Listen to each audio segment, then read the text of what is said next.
रामकृष्ण हरी सेवा ट्रस्ट संचलित श्री संत ज्ञानेश्वर महाराज संजीवनी समाधी सोहळ्यानिमित्त शहापूर तालुका परिसर गोलबन ते आळंदी पायदिंडी सोहळा आयोजित करण्यात आलेला आहे।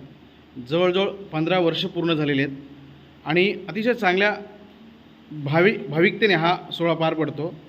काय सांगाल या संदर्भात? रामकृष्ण हरी 11/11/2011 या शुभ मुहूर्तावर गुरुवर्य गणेश बाबा भालेराव यांच्या प्रेरणेने गुरुवर्य योगी फुलनाथजी बाबा, गुरुवर्य शिवराम बाबा मस्कर या सर्व संत महात्म्यांच्या कृपा आशीर्वादाने सुरू झालेला हा पायदिंडी सोहळा यावर्षी 15व्या वर्षामध्ये पदार्पण करतोय।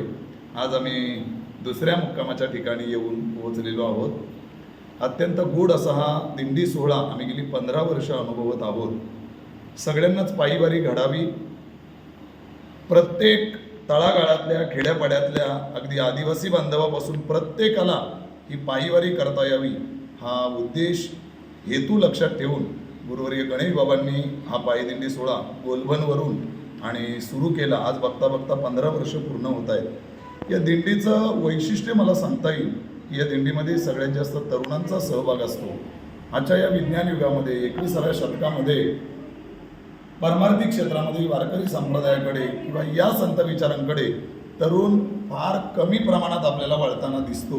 मात्र या दिंडीचे वैशिष्ट्य आहे की अत्यंत सगळे चांगले सुशिक्षित आणि वेल सेटल असलेले सगळे तरुण, मग सरपंच असतील, उपसरपंच असतील, अनेक डॉक्टर असतील, शिक्षक असतील, वेगवेगळ्या पदावर काम करणारे अनेक तरुण या दिंडीमध्ये सहभागी होतात। महिलांचा जास्तीत जास्त सहभाग या दिंडीमध्ये असतो। म्हणजे मला सांगायला आनंद वाटतो की पहिल्या वर्षी केवळ 250 लोक घेऊन आम्ही प्रवास केला होता। आज या 15व्या वर्षामध्ये पदार्पण करताना 30 दिंडी 1500 भाविक घेऊन आणि पायी चालत असते। 1500पर्यंत हे भाविक पायी जात असतात। इतका मोठा सोहळा आम्ही आळंदी ज्ञानोबारांच्या संजीवन समाधी सोहळ्याच्या निमित्तानं आम्ही जात असतो। अनेकांचं सहकार्य या दिंडीला मिळतं आणि म्हणून अनेकांच्या सहकार्यातूनच हे सगळं शक्य होतं असं मी या पायदिंडी सोहळ्याच्या माध्यमातून आपणास सांगू इच्छितो। कशा पद्धतीने नियोजन केलं जातं, किती थांबे असतात, त्यातला काय अनुभव असतो? खरं तर दिंडीचं नियोजन म्हटलं की वर्षभरही नियोजन चालू असतं, पण प्रामुख्याने साधारण 3 महिने अगोदर या दिंडीची मीटिंग होते आणि 3 महिने अगोदर मीटिंग झाल्यानंतर कमिटी निवडली जाते, अध्यक्ष निवडले जातात। या वर्षींचे आमचे सन्माननीय अध्यक्ष अशोकजी वीर साहेब आमच्या सोबत स्वतः पायी या ठिकाणी चालत आहेत आणि मग खऱ्या अर्थानं दिंडीच्या या सर्व कार्यक्रमाला प्रॉपर कार्यक्रमाला खरं तर सुरुवात होत असते। प्रत्येकावर वेगवेगळ्या प्रकारची कामं आम्ही सोपवून देतो। मला वाटतं मी असा एकमेव दिंडी, महाराष्ट्रातून अनेक दिंड्या निघतात, सगळ्या दिंडीचे प्रत्येक दिंडी चालक असतात। मला वाटतं मी असा एकमेव दिंडी चालक असेल की जो पूर्ण गोलबनपासून ते आळंदीपर्यंत पूर्णतः पायी चालतो। त्याचं कारण माझे प्रत्येक कार्यकर्ते त्या ठिकाणी काम करतात आणि म्हणून मला तो पायी चालण्याचा योग या दिंडीमध्ये पूर्णतः खरं तर मिळत असतो। एकूण 7 मुक्काम आमचे रस्त्याला होतात। 8व्या मुक्कामाला आम्ही आळंदीला पोहोचतो। 25 ते 30 किलोमीटर दररोजचं आम्ही चालतो। मात्र चालत असताना हे सगळे तरुण आपण बघताय की दिवसभर, आता आजचा मुक्काम आमचा पहाटे 3 वाजता सुरू झाला होता, ते संध्याकाळी 6ला आम्ही इथे येऊन पोहोचलो। जवळजवळ 14-15 तास आम्ही चालत होतो।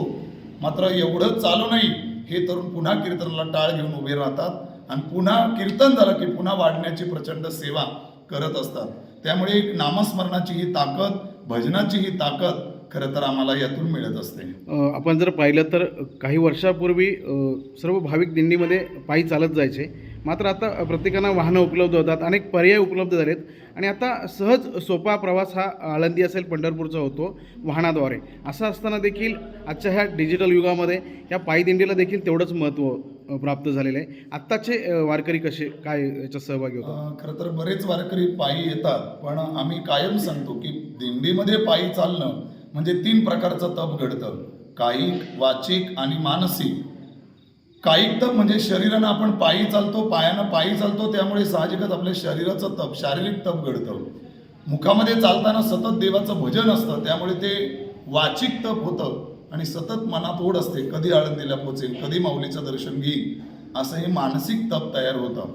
त्यामुळे जरी आजचं डिजिटल युग असेल, विज्ञान युग असेल, टेक्नॉलॉजी प्रचंड पुढे गेली असेल, पण तरी देखील आमच्या दिंडीत चालणाऱ्या प्रत्येक भाविकाला पायी चालण्याचं महत्त्व काय आहे याची पूर्णतः कल्पना आहे. कारण नाम घेता वाट चाली यज्ञ पाऊला पाऊली हे दिंडीचं आणि दिंडीत पायी चालणाऱ्याचं महत्त्व आहे. आणि म्हणून आजच्याही या युगामध्ये दिंडी, खरं तर माझ्या दिंडीचं वैशिष्ट्य आहे की कोरोनाचा काळ जेव्हा आला होता तेव्हा कोरोनामध्ये सगळ्या दिंड्या थांबल्या होत्या महाराष्ट्रातल्या, भारतातल्या. एकमेव गोलबंदी आळंदी ही दिंडी अशी होती की ती थांबली नव्हती. आम्ही 11 भाविक कोरोनाच्या काळात देखील गोलबंदी आळंदी असा प्रवास करून आमची वारी पूर्णतः चालू ठेवली होती. एकही वर्ष अजूनही वारीला खंड पडलेला नाही.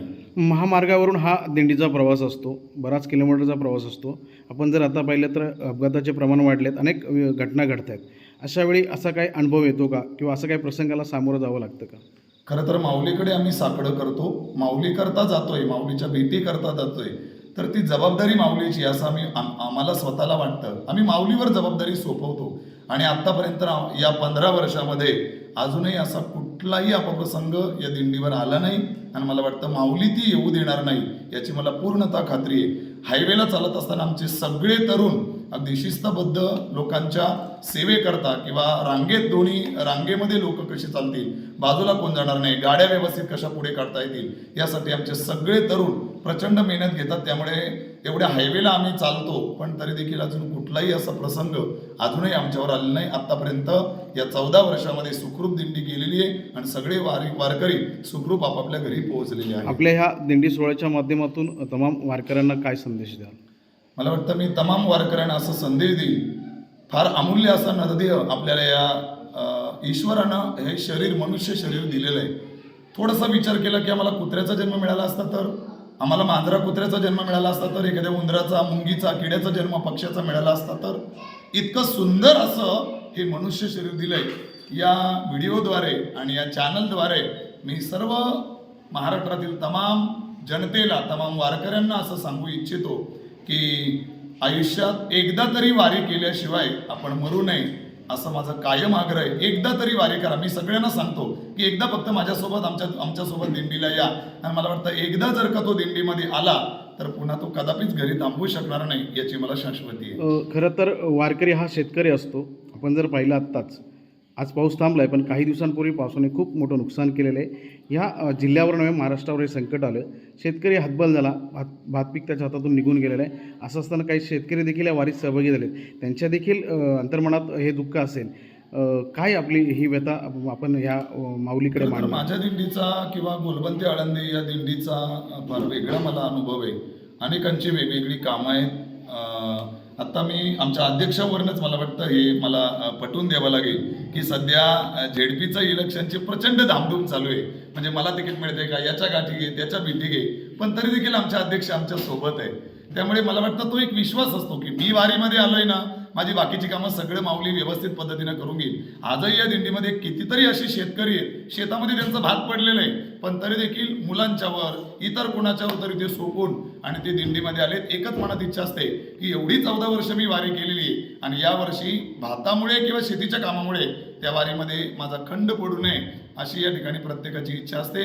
त्यामुळे मला वाटतं दिंडीत जो प्रामाणिक येणारा वारकरी, त्याला कुठलं काम, त्याला कुठले अडथळे किंवा कुठलीच कामं किंवा कुठल्याच प्रकारच्या गोष्टी त्याला अडथळा आणू शकणार नाही. पण शेतकरी आज नुकसानग्रस्त आहे. माऊलीकडे तुम्ही काय साकडं घालणार? माऊलीकडे एकच मागणं मागेल की माऊली, प्रत्येक जण या वर्षभर काम करत असतो, शेतामध्ये प्रचंड कष्ट करत असतो आणि शेतामध्ये प्रचंड कष्ट करून पूर्ण वर्षभराची शिदोरी तो खरं तर शेतात पिकवत असतो. माऊलीकडे एकच प्रार्थना करेन की माऊली, आमचा शेतकरी सुखी होऊ दे, शेतकऱ्याला त्याचं चांगलं उत्पन्न प्राप्त होऊ दे, कुठल्याही प्रकारचं संकट शेतकऱ्यावर येऊ देऊ नकोस, असं नक्कीच आम्ही सर्व वारकरी माऊलीकडे साकडं घालणार आहोत.